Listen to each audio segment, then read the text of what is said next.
Feast or famine? We are doing a series on dining with people in the Bible, but in this particular episode, we're looking not at a specific meal, but at the idea and the necessity of planning resources and thinking ahead to the future, even as we live in the present. If you're enjoying our series, by the way, we hope you'll press the like button and subscribe to our channel.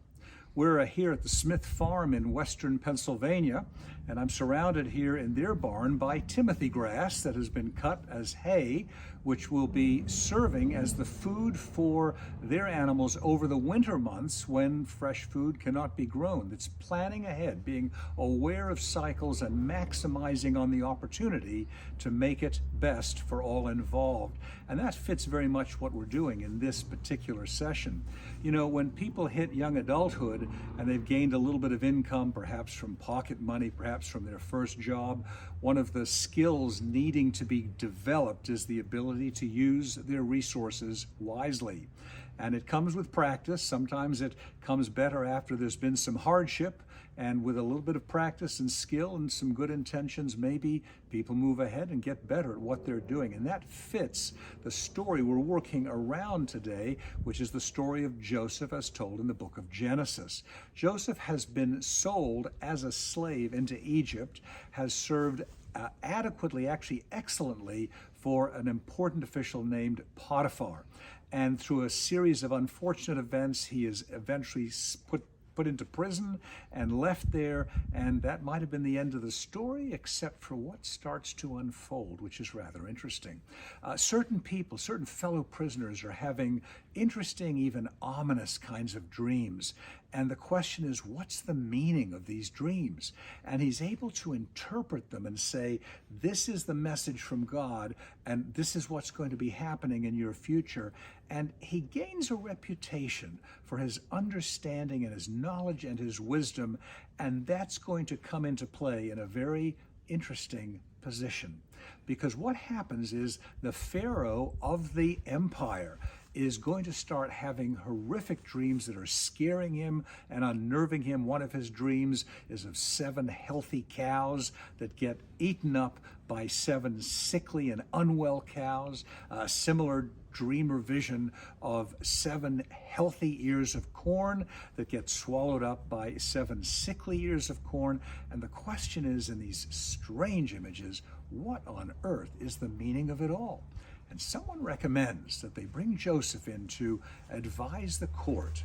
And Joseph interprets these dreams as a message from God to the Pharaoh and, of course, to the nation as a whole, saying that what's going to be happening is we're going to have 7 very good years of growth and harvests and the development of food, of course, but then they're going to be followed by 7 famine years with great difficulty of the land. You have time to plan.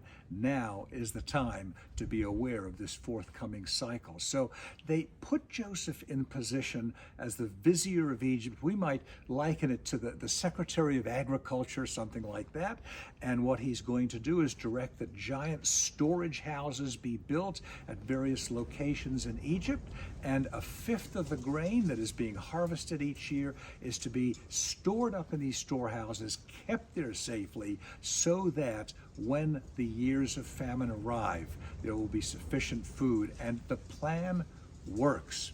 And he not only will be able to save the land of Egypt from starvation, but they will do so well, even the preservation of the kingdom there is going to be able to help certain others outside of the region. We'll be back to that in just a moment.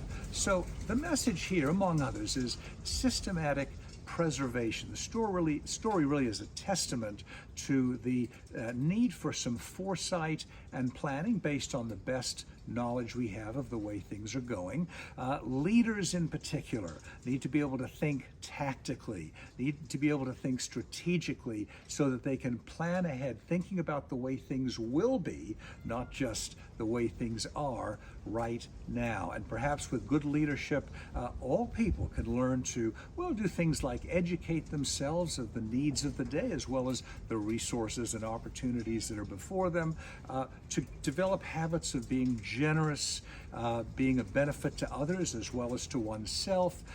Always the opportunities to trust God and to just grow in all kinds of ways as we develop in this organic relationship through life, not only with the world around us, but with our Creator as well. You know, biblical stories tell stories really on a couple different levels. There's, of course, the human story, the events that take place, how people are interacting them, how people are developing, sometimes making good, sometimes bad decisions. That's one level of the storytelling.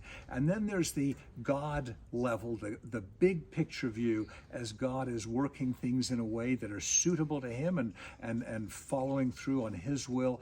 And then there's sort of the piece after that, where we're given an opportunity as readers many generations later to be able to say, how can I reflect on what has gone on and take certain lessons and bring them into myself and live them in my own life? So those are the levels of storytelling, very fitting for the plans of Joseph and the arrangements to preserve Egypt in that great day, and a preservation that would eventually extend to Joseph's own family as well. We hope you're enjoying the series. Our next series coming up soon will be one on mental health. And if you have particular ideas and interests where you'd like us to explore something under that, please let us know in the comments section below. Thank you.